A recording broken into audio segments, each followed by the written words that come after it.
অর্ডারের কাজগুলো কালকে আসছে তো? দাদা দেখো ফুলকানের ডিজাইনটা কি সুন্দর না? ওই তাই তো, সুন্দর করে ডিজাইনটা। সত্যিই খুব সুন্দর। তুমি একটা করে নাও। হ্যাঁ অবশ্যই করবো। কি ব্যাপার গো, এত ঠান্ডা কিসে? ঠান্ডারে প্রচুর ছেড়ে যাচ্ছে না। সেই তো। দাদা আজকে রেট কত চলছে? আজকে সোনার দাম ছিল 13,100, আর কালকে সকালে দাম হতে যাচ্ছে আমার আইডিয়া যেটা 13,200 থেকে 13,300। আর উপর দাম?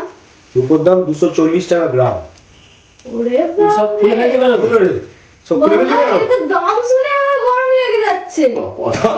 দাম শুনে সবারই গরম লেগে যাচ্ছে। সত্যি তাই, কিন্তু এই ডিজাইন কি সুন্দর গো। হ্যাঁ দারুণ সত্যি খুব দারুণ। সুন্দর। ময়ূরের না? ময়ূর হ্যাঁ দারুণ। সত্যি। এই ঠান্ডায় গরমের অনুভূতি পেতে গেলে কিন্তু অবশ্যই আপনাদের আসতে হবে আমার আপনার সকলের প্রিয় কমলা জুয়েলার্সে। আরো সুন্দর সুন্দর কালেকশন দেখতে ও পারচেস করতে সব থেকে কম মজুরিতে নিউ ইয়ার অফারে আজই ভিজিট করুন কমলা জুয়েলার্স চাপাডাঙ্গা অথবা কমলা জুয়েলার্স উদয়নারায়ণপুর শোরুমে।